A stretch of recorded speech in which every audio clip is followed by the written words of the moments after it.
The Big Girl Feelings podcast contains explicit content that may be triggering for some listeners. Listener discretion is advised. Sex, consensual non-monogamy, toxic masculinity, boundary setting, fat phobia. These are just a few on a very long list of topics considered taboo and stigmatized by our society. But not anymore. Through genuine, honest, and often uncomfortable conversations, we're running away from societal norms and sprinting toward living our authentic truth. This is the podcast where anything goes. I'm your host, Ashley, and we're here to talk about our big girl feelings. Welcome back to the Big Girl Feelings podcast, where we are redefining societal norms and shifting perspectives through uncomfortable conversations.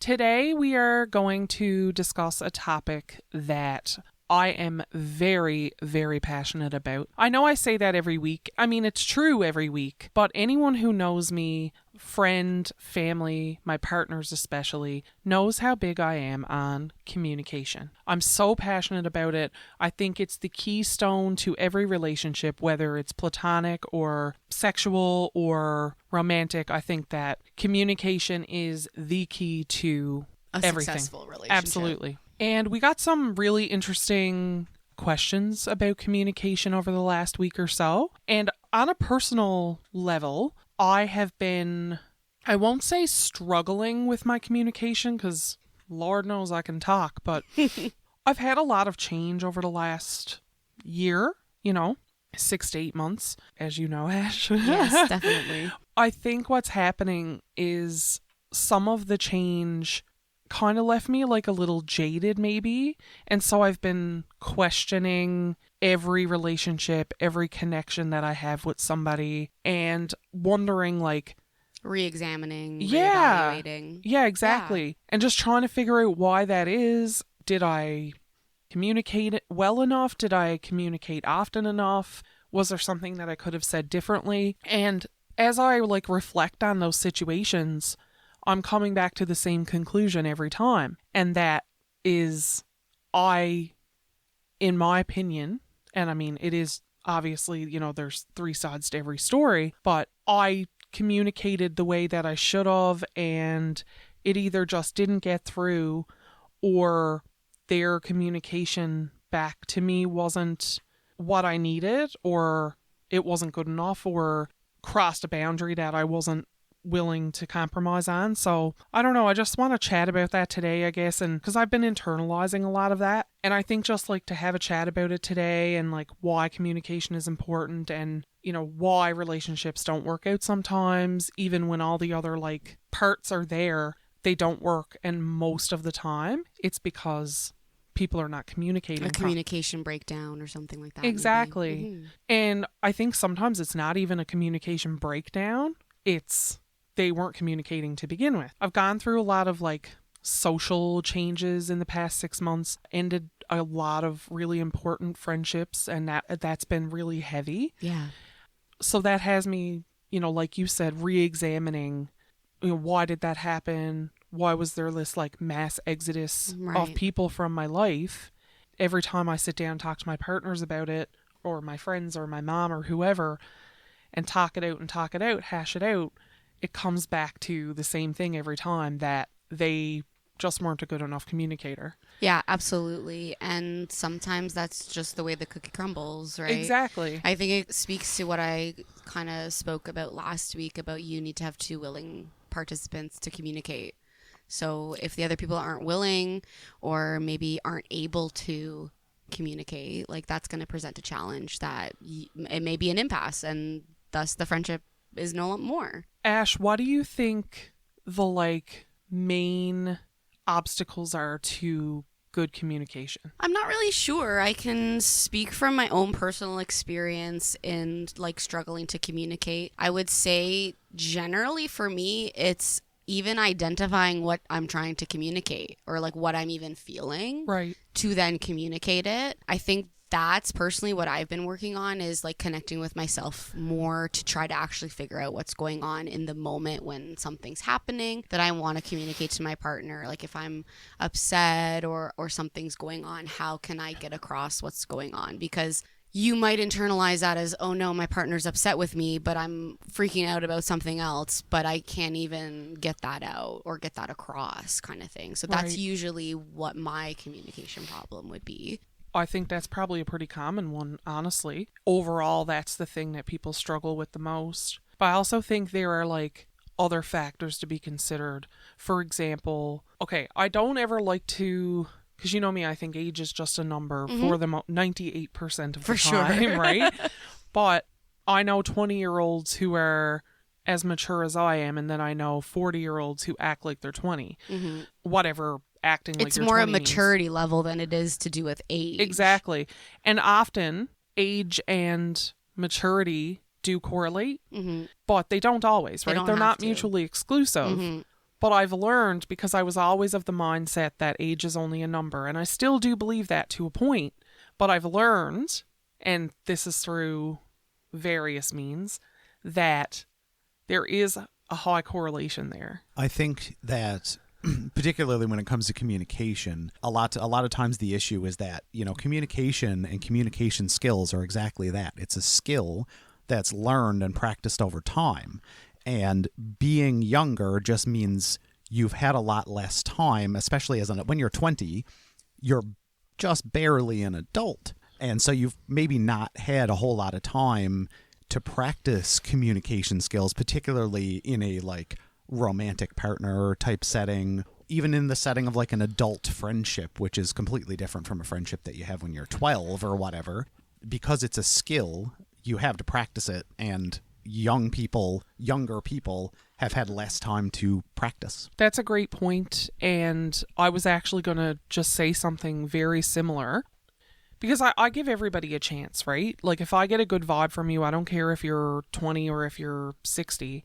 I literally have friends of all ages, right? And I really mean that. Like, I have friends who are in their 60s. I have a person that I would consider a friend who's in her 80s. The DM for my D&D campaign currently just turned 22, right? Like, I'm literally old enough to be his mom, but he's a super mature guy. So, like, I feel like we're on the same level, and I don't have any trouble communicating with him because he's a good communicator and a smart dude. So there is a high correlation there. I know they're not mutually exclusive, but also the point that you didn't get to, Brent, is not only is somebody who's 20 or 22 doesn't have as much life experience as somebody like me, just simply based on age.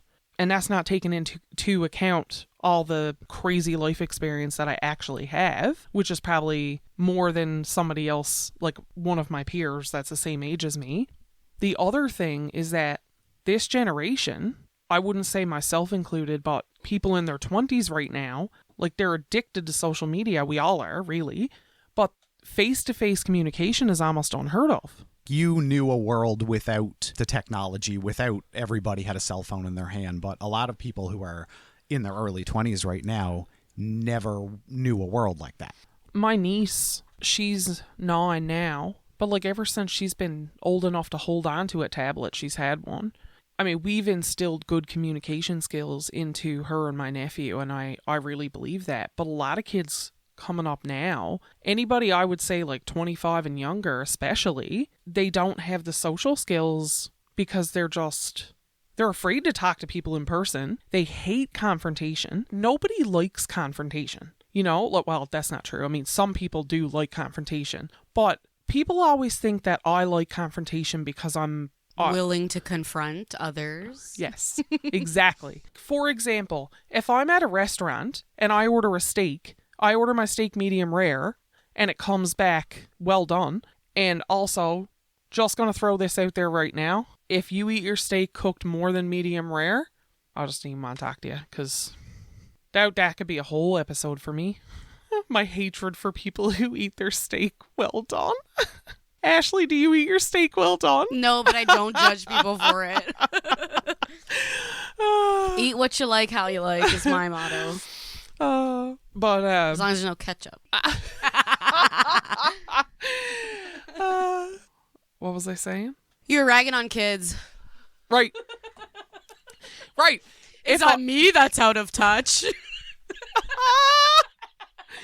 Like, if I order a steak in a restaurant and it comes out wrong, then I'm going to send it back, right? One of my best friends, I'm not going to name drop her right now with this particular story, but she will hide under the bench. I would rather die. I will send back my steak, but it's completely ruined my week, frankly, that this happened to me. As a people pleaser person, oh, it's very difficult. That's so funny because you know that I'm a chronic people pleaser. Like, I'm a recovering people pleaser. But I can do it for other people, though. Isn't that the weirdest thing? That's how I am. Yeah, I'll make all your phone calls. You make all my phone calls. And we'll get through the day. And we'll get through the day. That's so fucking wild. I Yeah. didn't think about it like that. Yeah. Like, I go full on mama bear, right? You know how I am. I once confronted at the regatta one of my best friends at the time. We're not friends anymore, but he was really drunk and was being a little silly or whatever. And he did something he probably shouldn't have done, but this huge, like, grizzly of a man approached him and was, like, throwing him around and stuff. And I went full fucking mama bear. And, like, I was ready to take on Buddy, his fucking first cousin, his wife, the whole lot of them. I was ready to take them all on, right? And I don't know that I would do, like, well... Listen, it's funny you mentioned steaks because I can't tell you how many steaks I've argued over for my friend Sherry. Because she's very particular about her steak. But she won't. No, she'll do it too, but I mean, I'm the one doing it because it's for her. I'm jumping in to be like, there's a problem here. But for myself, no, don't. It's fine. I'll eat it this way. Well, I think that speaks to who you are as a person. You're a protector. You're a friend, like genuine friend through and through. And that's why I would trust you with my life. But I think that's where that comes from. It comes from your, like, your kind heart and your, like, protector persona. Would you trust her the same if she liked her steak well done? Absolutely not. Exactly. Just Nope. making sure. Yeah, okay. I mean, do you think I'd marry her if she liked her steak? Anyway, That's a really good point. yeah. Steak is our love language. That is how we communicate best. So you're really hitting on a topic with me. Fantastic. I love that. Yeah, and Ash, I think also you're a few years younger than me, like maybe 5-6 years younger than me. 5. I think, and I don't know if this, like, even subconsciously maybe rings true for you, but I think that comes as a result of whatever this phenomenon is with this generation of being afraid to, like, just being afraid to communicate. And I think it is like a fear of confrontation in a sense. I think it definitely is, but I think it also just stems from certain... I don't know how personal I want to get is all. That's okay. It's more like being somebody who has like an undiagnosed or like has ADHD or like whatever else. Like, I don't want to say what's the word I'm looking for? Like being neurodivergent. Yeah, like maybe? being neurodivergent. That's where I can see a lot of the issues that I have now as an adult. Right. That were not addressed correctly when I was younger. Like, for example, I was always diagnosed with social anxiety, but it wasn't that I was anxious of social situations. I was anxious of the fact that I didn't know how to act or perform in social situations, right? And I realize that now, but that's related to something else. That's not social anxiety, right? Like, it's manifesting like that. But that ties back into ADHD being like not diagnosed very well in girls, and what I grew up in the 90s, like it is all that, right? So I don't know if that's every millennial's experience. Like, that's not what I'm trying to say. But specific to me, like, I think it's more that. Yeah. Plus, you know, like general, like low self-esteem issues and like different stuff like that. Like, again, I grew up as a girl in the 90s. So we have those. I'm right here, sister. I feel ya. You know what? That's thought-provoking for me. Like, you're absolutely right. We're seeing like a huge influx of people being diagnosed with ADHD now in their 30s and 40s, especially millennials. Mm-hmm. It's actually funny because it kind of goes full circle, because the reason that ADHD wasn't commonly diagnosed when we were growing up in the 90s, in the late 80s and the early 90s, is because nobody wanted to talk about it. Mm-hmm. Nobody wanted to talk about mental health. Right. You know? And we've almost overcorrected because now... Well, we're very aware of mental health, Absolutely. but we're not really doing much about it. Absolutely. But you're also seeing people use mental health issues now almost as a crutch in some cases. Like, I think it's like bigots. They're just a small like a loud minority. Most people are, whether the mental health issue they think they have is the one they have or not, there's definitely some issue there. We're not talking about it enough. There's not enough being done. Our mental health care system is overloaded. So yeah, it's interesting because obviously now that you've said it, it's like 2020 hindsight. Like, obviously that's true, that a lot of people grew up not knowing how to communicate because of that. A light bulb just kind of went off for me with that. That's So- what I'm here for, baby. Also, we as millennials almost all had boomer parents. And that was like, you just did not talk about your feelings. I have a silent generation parent. Oh, yeah, that's right. Your dad, right? Yeah, he's great. He actually is a decent enough communicator nowadays. Interesting. I bet you had a lot to do with that. Yeah, of course. Yeah. Yeah. Well, people just didn't talk about their problems back then.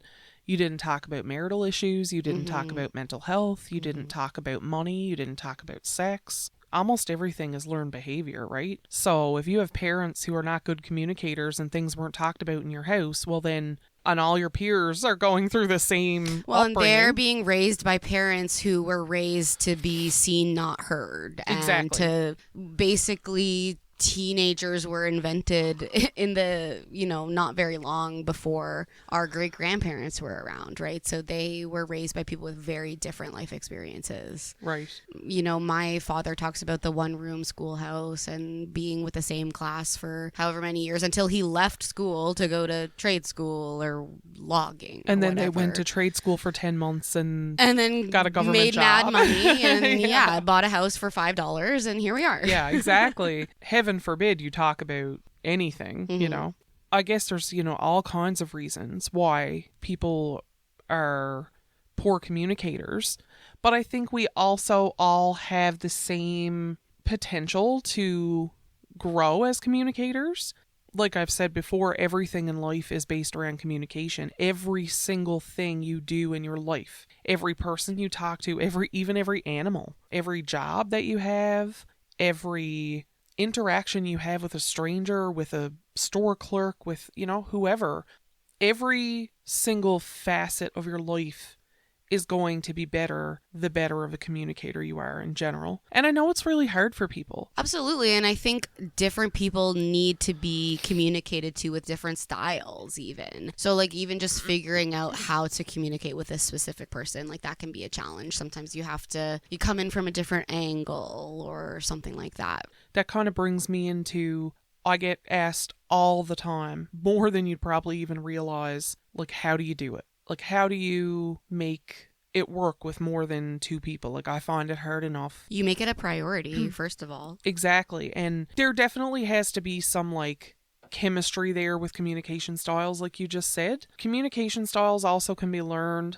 I feel like myself, like, not to toot my own horn, but, like, I have the ability to change my communication style and adapt to fit the situation or the person that I'm communicating with. I know not everybody has that ability. I think it comes kind of naturally to me, and I think Chris has that ability as well. I mean, Chris and I are so much alike in that way. See, I'm a anyway. very like gullible and naive person, so like I just get caught up in whatever's being said that I don't even realize like maybe I shouldn't be telling this person that, or like shouldn't be communicating these things, or like sometimes I find I'm communicating things without realizing them. I think I mean more like not subliminal but like body language, subconscious, like because that's a part of communication too, right? Absolutely. That's really interesting. Those are not words I would have ever used to describe you. Yeah. Which is so weird because we've been friends for so long. I've literally, like, a friend of mine has been like, he likes you. Like, but at the same time, like, with certain things, I'm not. You know what it like, is? Safety and, like, different stuff like that. I'm very much not oblivious. So it's... I think it's what we were talking about earlier. For yourself, you're more oblivious, but when it comes to other people... Yes, yeah, for sure. And I think I'm like that too. Like, Brent and Rebecca say to me a lot, like, you should take your own advice. And, like, obviously... that's something everybody hears a lot because we're our own worst critics. Oh, and for sure. I Easy could- to say, hard to implement. Exactly. It's such a cliche, right? Like, I'll tell you to make sure you're drinking enough water. Meanwhile, I'm chronically dehydrated every moment of my life, you know? You do have the 3 drinks going right now. I so do. I'm proud of you. So, for anyone who doesn't know me, I have ADHD. I'm medicated for it, and that's great, and it helps a lot. But I have the classic, like, Always have 3 drinks going always at have once, 3 yeah. drinks going. Ash, what is it you say? 1 for your health, 1 for energy, and 1 just for fun. Oh, A little treat. A little treat. I love you. You need a treat. Oh. We're millennials, after all. Oh, I need a treat for my treat. Like, I have a Diet Pepsi and a glass of water and an iced coffee. I gotta tell a quick little quip. Little anecdote. Yeah, so you guys have heard this story. I'm not going to tell the whole story because it's a long story, but maybe one of these days. So I had like a big theme party, like a murder mystery. You were there, Ash. Oh, okay, yes. And, well, you guys have heard this story. I got super fucked up on an edible. I accidentally ate 100 milligram edible that Brent fed me by accident. Anyway, the next day, I was understandably still pretty, like... You were still high. And first of all, I have to set the scene. So, I love Nicolas Cage. Like, unironically, right? I forgot this story. Yes, you Like- do love Nicolas Cage. I'm just laughing. Like, okay, let me set the scene. The first things first. Boy, do I love Nick Cage. That's just struck me as really funny. If you heard me chuckling in the background, I love how that's literally the first detail you had to iron out. That's But Ballard, you also love him, don't you? I do, and I can't wait to hear the rest of this story. Yeah, imagine if that was just it. I'm just like, first of all, I love Nicolas Cage. Has nothing to do with the story, but no, so Of all the details you picked to start with, I love that that's it. but I promise it's actually a big part of the story. So my good friend Rob is like the best gift giver ever. He's like me. Like, he loves to give like super meaningful gifts, but he also likes to make them funny. So he loves Wish. He buys all this random shit from Wish all the time. It's amazing. But he found a fucking Nicolas Cage hoodie, and it's terrible. Like, it's like orange, or like, I can't even describe the color. It's like a zoomed in on his face. It is. The entire front, the It's sweater. blown up. Yeah, it's like his face blown up on the front and the back. Nice. It's my most prized possession. I Rightfully am so. fucking obsessed with this hoodie. So I wear it to dance, because of course I do. And I have my hood up. So my friend Amy, this is my first night meeting her. Okay. And now we're like the best of friends. I don't see her nearly enough, but I love her dearly. She's one of my closest friends, always will be. She's one of those friends, we may not talk for a while, but... Oh, yeah. So she tells this story. She goes, and you gotta know her, she's so like vibrant and like animated when she's telling stories, and she has the best laughs. So she goes, this bitch walks in wearing a fucking Nicolas Cage hoodie, and she's got a large iced coffee from Tim Hortons, a bottle of Diet Pepsi, and 2 fucking Gatorades. I can't dance. I'm like, I just can't do it. I trudge across the floor and I sit on the corner on a plyo box watching. And she's like, I have to be friends with this girl. And literally, we became friends that night. And we have been like inseparable ever since. It's hilarious. But that's how I met her. And that story just reminded me of having the multiple drinks. And she thought that was the funniest thing ever. Actually, this might be a good time I had a couple of good questions. Jump into a question here, yeah. I have to preface this by saying I got the most amazing email this weekend.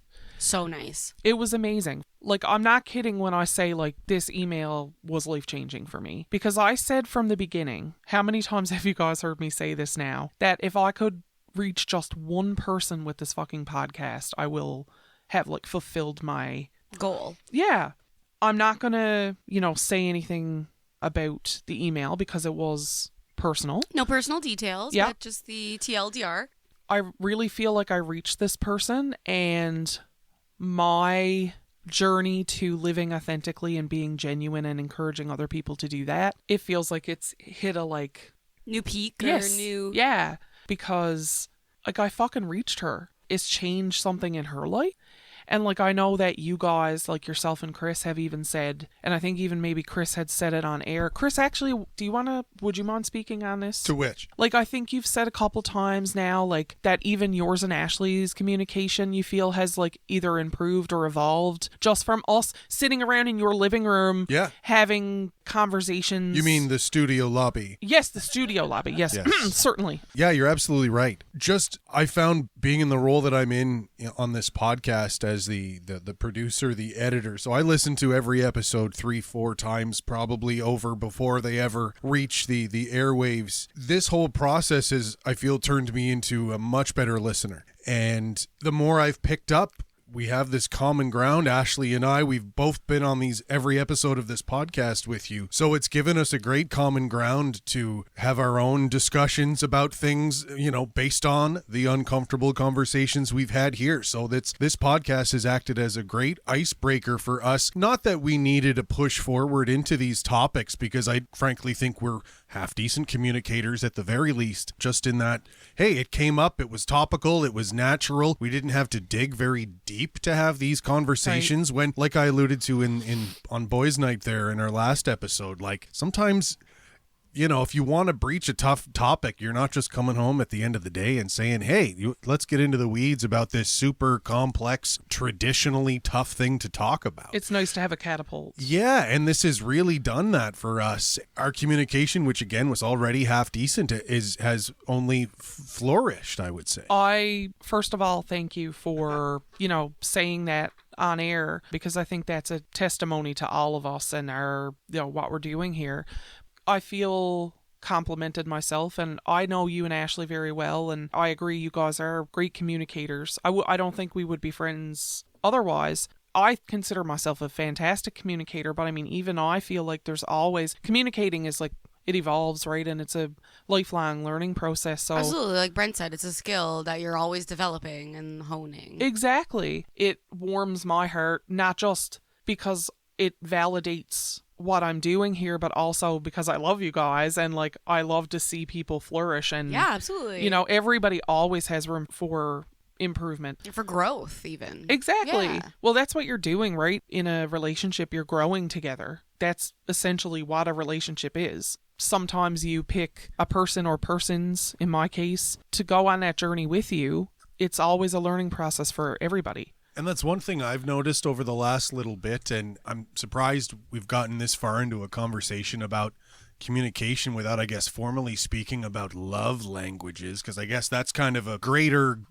I see some mixed faces in the room. I mean, rightly or wrongly, I mean, they're based in communication between partners. That's all I'm saying. That is interesting, actually, because Ashley and I very rarely disagree on anything. Because it's easy to joke, and it's almost a buzz thing now to be like, oh, like steak, that's our love language, haha. But like, what does that really mean, I guess? I think the love language author is like a Christian counselor. And like, that's kind of where it started. It's like rooted in like patriarchy and like different stuff. I've read things both ways, kind of thing. Like, it's more just like, I think there's valid criticism against love languages, but I think they're a good tool and like a good jumping off point for sure, and everything else. But like, yeah, what person doesn't like being served all their meals and whatever else? But I digress. I feel attacked. Yeah, I didn't. I meant it more purely at its surface. I have not read any of it. I just know love languages felt stemmed in communication. Okay, so I also didn't know that. I'm not surprised, because like 90% of things are rooted in fucking religion. What I will say is that marriage as an institution is also rooted in Christianity.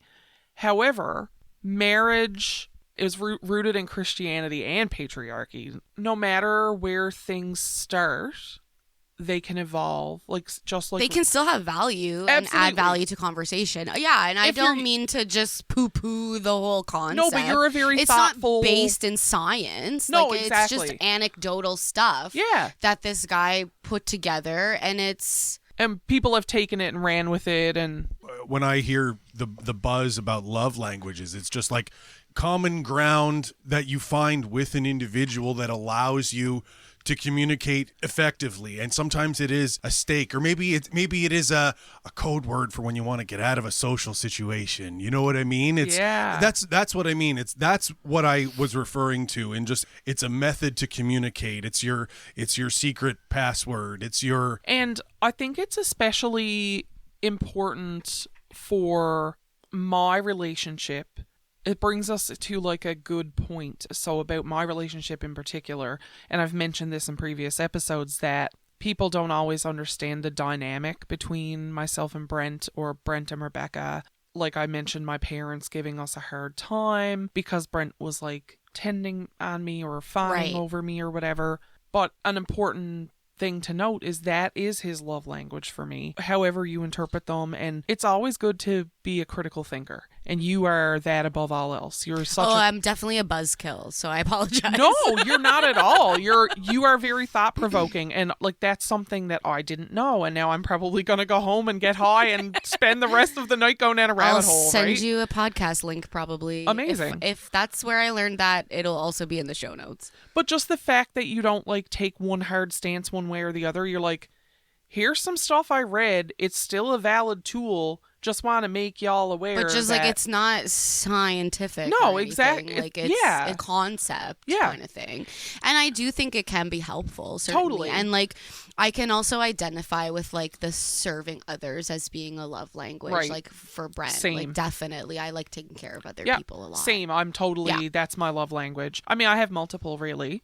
Like gift giving is also... Well, that's kind of what I think too, is that most people are all of them. I guess like one can be over the other more so. But if nothing else, it gives people who otherwise wouldn't know how to communicate that, it puts it in a box for them, because people like boxes. Yeah, right? that's a fair point, and it might be meeting some people where they are, kind of a thing. So like that's what I mean. That's a good I point. don't want to come off like negative or like No, it's you not didn't worth at your all. time or anything like that, but just, you know, be realistic about Absolutely. what you're reading and getting involved in. No, yeah. that's, and I mean, some people take it way... People it's like take anything. thing at face value sometimes, Guess right? what I'm Because gonna I say, did guys? too, for sure, on the love language thing. I know what she's gonna say. It's on a spectrum. That's it. Podcast over. We're done. That's like the natural ending point of the entire Big Girl Feelings. I think when we launch merch, that's got to be our first T-shirt or something. Yeah, it's everything's on a spectrum. Should we do that question now? Oh, right. I derailed us. No, it was good. No, that was fantastic. And if anything, Ash derailed us. And if anything, it kind of proved the point. Like, we ended up further communicating on the topic due to Ash bringing up, like, that's a good thing. Further just hammers home the point. You know? Absolutely it does. That's Tools in a toolkit, right? one thing I've always appreciated about mine and Ashley's friendship above all else is our ability to communicate with each other, you know? And we've literally never had a fight. We've never had so much as a glitch. And my friend Kate and I, same thing. Like, we're fantastic communicators. If something is bothering... I'm generally not getting into many interpersonal conflicts with people, No. just as a general rule. Yeah. But also, you're not someone I'm afraid to push back on. Like, No. we've had disagreements, Yeah. or like we don't agree on certain things. But we don't there's no animosity there. No, exactly. Like, I feel like we're both willing to learn from each other's opinion and 100%. whatever else. So Yeah. I mean, that was just a good example a few minutes ago. you know? wasn't looking in your direction, so that I didn't. Isn't that I funny? was like, Yeah. oh, I don't know if she's positive or negative. The way we communicate is like the gold standard for me when it comes to like how I communicate with my friends. Yeah. And it's a testament to what good communication can do for a friendship when both people are respectful of the other person's opinions and willing to listen and learn, and just not communicating, even if you're not good at it, just doing it, just getting the ball rolling in a lot of cases. Well, like you said too, we had a listener last week who asked some questions about that, and yours and Brent's advice basically was, you just gotta fucking do it, man. And sometimes it's gonna sound weird or silly, or it's gonna feel uncomfortable, it's gonna be maybe a little embarrassing even, or humiliating, but you kind of just have to do it. Once you do that and you start doing that regularly and creating the habit of doing that with everybody in your life, no matter who they are, you will quickly weed out the People who can't hang. Exactly. The people who can't hang, that's perfect. And it's actually incredible how different you'll feel and how much freer you will feel. When I started putting up boundaries, and most of them were around communication, and I'll probably get into that deeper in it, like our next episode, because communication, I mean, there's just so many there'll things to say definitely be about it. another episode about Yeah. communication. That will be a ongoing talking point, I'd say. Yes, and like I'm not quite ready to maybe open up publicly about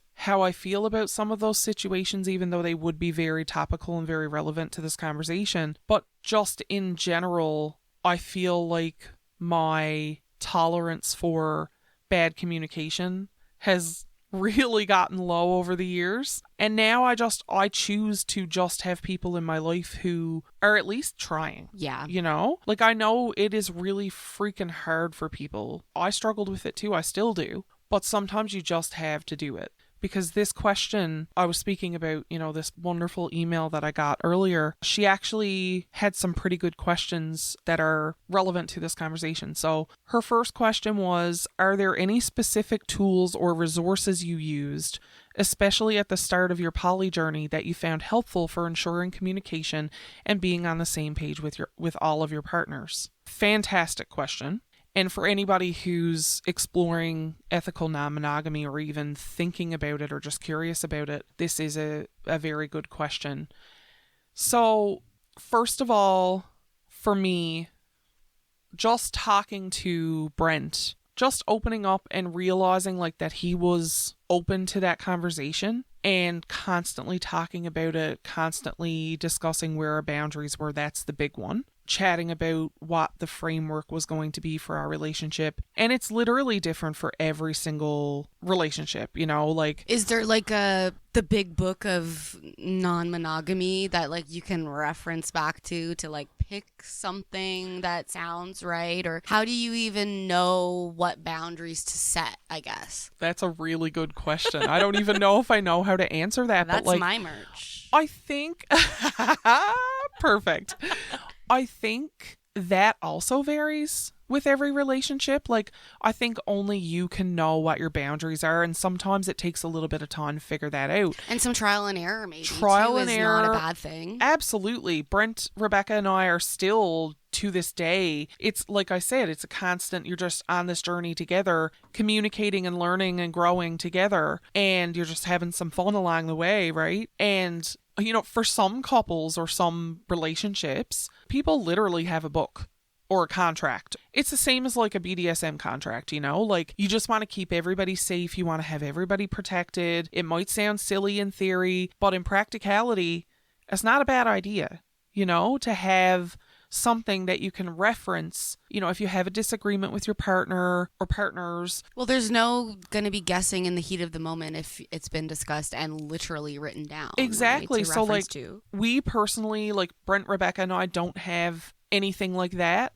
Brent and I just talked about it pretty much constantly, honestly. In regards to resources, there are so many fantastic resources out there for people who are getting into ethical non-monogamy. So for me, the first book I read, and it was suggested to me by one of my friends who's also practices ethical non-monogamy, and she's a big advocate for it here in the city, and she's on the board of the ethical non-monogamy, like unofficial kind of Like support group. Yeah. / group. Exactly. Was called The Ethical Slut. And I still, like when Rebecca and I started dating, I bought her a copy of that book. Because when I got into the E&M community, that book was recommended to me, and I got a lot of value from it. Now, since then, I have been reading critical reviews about that book. And I'm not going to get into that. Again, like it's a good jumping off point and a good entry level, maybe. Exactly. I still believe there's a lot of valuable information in that book. And I've seen some of the other, like, polyamory accounts that I follow. I have noticed them trashing the book or talking about the stuff that's missing from it or the things that should be updated or changed. But the book was written like 30 years ago when they were trailblazing polyamory and ethical non-monogamy, right? I understand where it comes from, but nothing is ever perfect. Things evolve all the time. New information is discovered. While I don't think that that book is the be-all, end-all for polyamory, there are some, like, missed points and maybe some things that are a little tone deaf even. You should also maybe be reading more than one book about it. Right? Exactly. I think that's the point you're making. It is. It absolutely is. That's totally where I'm going with this. But I got a lot of value from that book. And even though I don't necessarily agree with a lot of the... I don't know even know if I'd say a lot, but some of the points in that book, even though I don't necessarily agree with them anymore, see eye to eye with the author on some of that, I still got to where I am because of the damn book. So I don't think it would be fair for me now to sit here and trash this book that made me part of who I am today. And it's like anything. It just, it evolves and your opinion on it evolves and you learn and you grow. So I would still recommend that book to people just as a base, with an asterisk beside it. Exactly. Yeah, and that's okay. And then there are a few different Instagram account. There are lots of other books, and I can tag some, or maybe even make a separate post, like an Instagram post about it if you want to check it out. I'll add some of my favorite books and shows and documentaries and such. I'll tell you a movie, believe it or not, that really opened my eyes is called Professor Marston and the Wonder Women. Do you want to just double check the title for me, Ash? Professor Marston and the Wonder Okay. Women. Yeah, I did get it right. Okay. So it's about... If behind every great man is a great woman, then Harvard psychologist and inventor Dr. William Moulton Marston has the good fortune of having two, his wife Elizabeth and their mutual lover Olive Byrne. It basically tells the story of them in the 60s in a polyamorous relationship, which was basically... Man, the 60s and 70s was the nuclear family, like, classic, telling that story in the 60s when it was very, very frowned upon in society, and them having a child and raising the child together and all working in the same workplace, and just how that all, I just really resonate. I found that movie really resonated with me. Isn't it nice when things are represented in movie and film? When you can see yourself in things? Yeah, isn't that fantastic? Imagine if we had started doing that 30 years ago. There's also a really good, I think it's like a mini series called Wanderlust, starring Toni Collette, who's amazing. It's a British show, so okay. It's already superior to any American TV. But yeah, it's not perfect.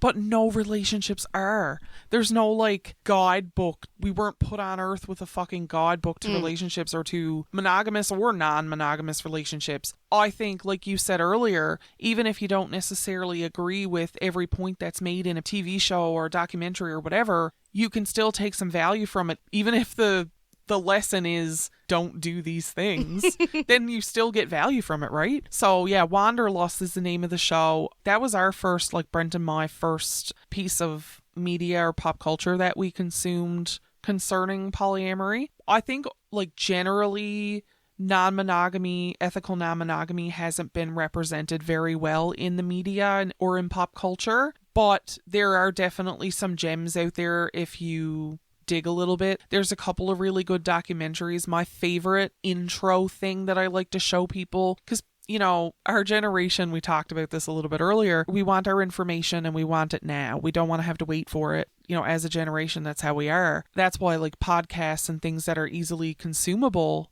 are more popular for us, and blogs and things like that are sort of taking a back burner. There's a show on Netflix called Explained. Every episode's 30 to 40 minutes on a specific topic. Yeah, it's a little high level overview of some specific topic. Exactly. It's great. And there's one called Explained Monogamy. Mm-hmm. And it does a really good job of, in 30 minutes, explaining the history of monogamy, where it originated, how relationship structures have evolved over thousands of years. And it kind of just ties it all up in a neat little consumable, digestible piece of information for this generation. And then one other documentary that I would recommend is called Monogamish. Those are like some just starter things. There's a few accounts on Instagram, Decolonizing Love, who I've talked about in the past. They're not only polyamorous, but they also dive deep into how colonization changed the way that we love and what work needs to be done to reverse that damage. It's very, very interesting. I even am still just like, it's very new to me. I think is something you would probably find really interesting. Oh yeah, I follow that account. Yeah. And yeah, you can just literally type non-monogamy or polyamory into the Instagram search bar and you'll find 50 accounts that are dedicated to educating and raising awareness about ethical non-monogamy.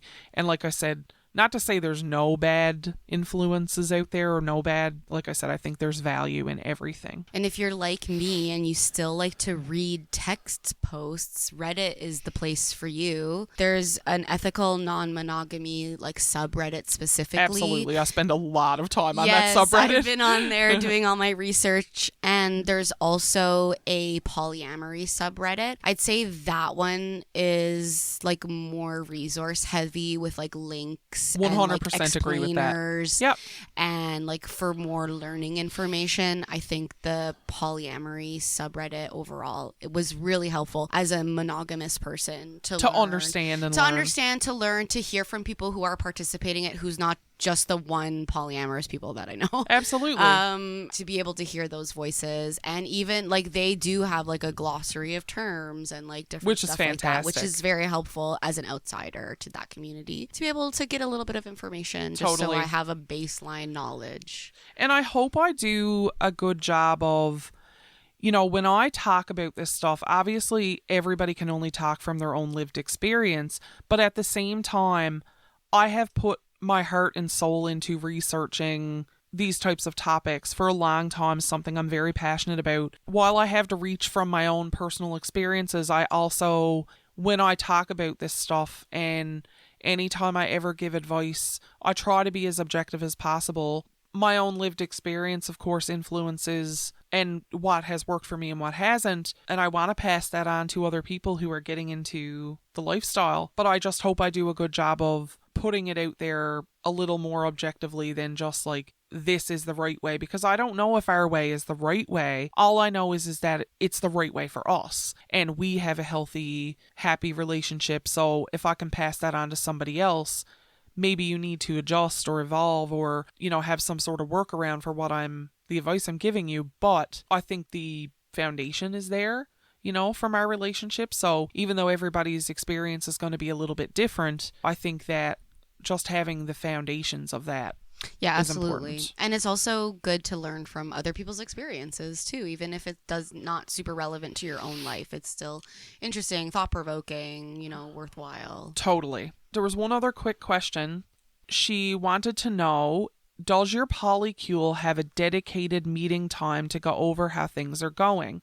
That is also an excellent question. So yes and no. So we meet our full polycule, like all four of us, the three of us and Kate, usually meet on Sundays to discuss like our schedule for the week. We have like a shared family calendar. Kate doesn't live with us, so we have like our locations on and stuff just so everybody stays safe. There's always like somebody who knows where we are, sort of deal. So we usually meet on Sundays. Sometimes it ends up being a different day of the week depending on our work schedules and stuff, but generally Sundays, and we discuss all that stuff. We discuss like if we're planning a trip or what's going on in our lives. Is there anything that anyone is feeling weird about or insecure about this week, or like what good stuff happened this week? We talk about all of that. Your rose and thorn of the week. Yeah, yes, exactly. Like I said, it's not like a scheduled, well, actually it kind of is. We don't always stick to the schedule, but we know we have our planning sessions. Weekly meeting. Yeah. It's like a family check-in. Yeah, exactly. I mean, Chris and I have family meetings and it's just two of us. So, Exactly. like- Oh, it's super important to do Yeah. that. And for some people,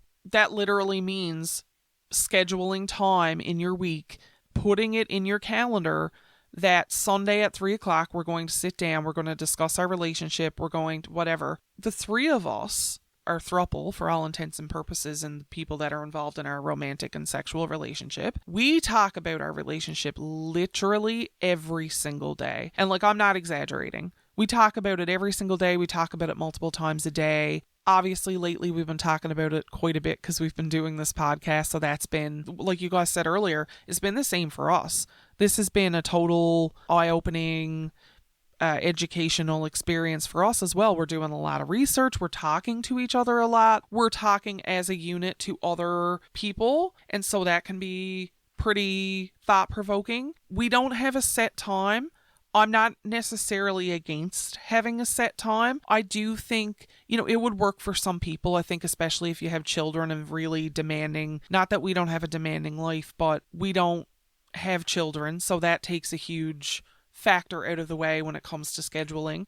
I'm not necessarily against it, but I also think that scheduling stuff like that can put a lot of pressure on everybody involved, especially if you do have something you want to talk about. Then you end up maybe feeling like you have to wait for the meeting. I can't approach the topic earlier. And then you're on edge and like it's keeping you up at night, etc. And then also if you're scheduling a meeting and there are times when there's nothing really to talk about. I don't know, I just think that time could be put to better use. We just do it when we feel like we need to.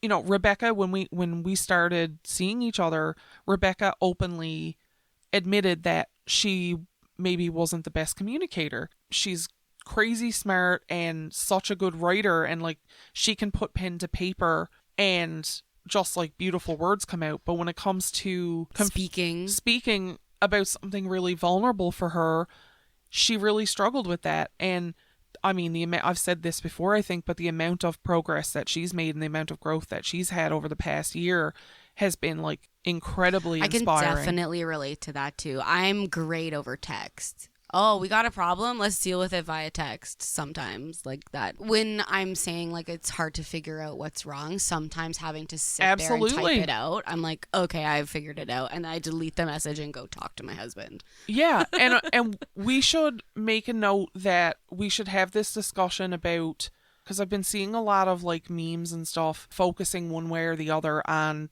text versus in-person conversations, and I personally think they both have value. They do. There's certain people that I know I cannot communicate with over text message because it will be interpreted the most uncharitably with what I'm saying. So Absolutely. Yeah, there's definitely, you have to know, and again, speaking to like knowing which communication style with which person is a big part of learning how to communicate effectively. Absolutely.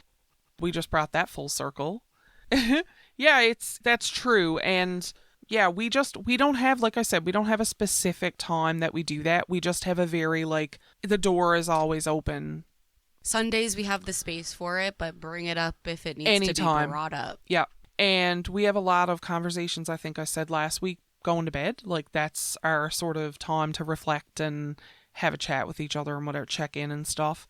Do what works for you is my advice on that. It might be a good thing to like start out like that, where we have scheduled family meetings however often appropriate to check in, whether it's every day, every however many days, and then gradually move away from that if it's working. Or keep going if it's working. It's no one size fits all. I think that's really good advice. I think that you won't know what works for you until you try it. And that might mean keeping a weekly schedule or daily schedule or monthly, whatever. Or it might mean that it, like anything, it evolves over time. But it's a good way, certainly a good way to start talking to each other. If that means you have to schedule time, fucking do it. Whatever you got to do to talk to each other. Yeah, especially if you are a couple or throuple or whatever, 2 or more people who are struggling to communicate, I think scheduling a specific time to sit down and communicate and set that time aside for that will be very helpful for you. But if you are people who are very communicative with one another already, then maybe doing it on the fly might be, talking about things when they come up might be, or maybe both. Maybe there's a hybrid style there. But I think if you're scheduling time, especially at the beginning, and especially if you're struggling with your communication, particularly, with a partner, scheduling time to sit down and actually a forced time to almost like, we need to sit down. It's 3:00. We need to sit down now at 3:00 and talk. Then that will help. Okay, well, that was, I think, maybe one of the best conversations we've had here on the podcast. I mean, there's so much more to be said about communication. And like I said, it's something I'm really passionate about. I think it ties into basically every other topic we're ever going to discuss on the podcast. Yep. So we'll definitely delve more into that later in the season. In the meantime, you know what? I'm not really sure what next week's topic's going to be because I've got a bunch floating around in my head and just... We'll see what strikes us. But in yeah. the meantime, send in your questions, send in your topic suggestions. Absolutely. One big thing you can do for us is leave us a review on Apple, a rating and a review, and leave a rating on Spotify and follow us on Spotify. That is huge for us. It helps us continue to be able to do what we're doing here. It's so appreciated. We celebrate everyone we get. We sure do. With cake. We love cake. This is a good time to mention, I'm also going to be doing a little giveaway. Ooh. As we're coming up on a milestone with Spotify followers, which is pretty cool. So stay tuned for that. I'll be posting it on all of our social media accounts. So that's going to do it for this episode. Thank you so much, Ashley, Chris, Brent, for all of your valuable input. As always, I look forward to these conversations every single week. I always leave here in the best mood and feeling like my brain is firing on all cylinders. And I love that we get to do this and just, it's honestly just the best. But yeah, I'm looking forward to doing this all over again. Same bat time, same bat channel next week. We'll see you next week.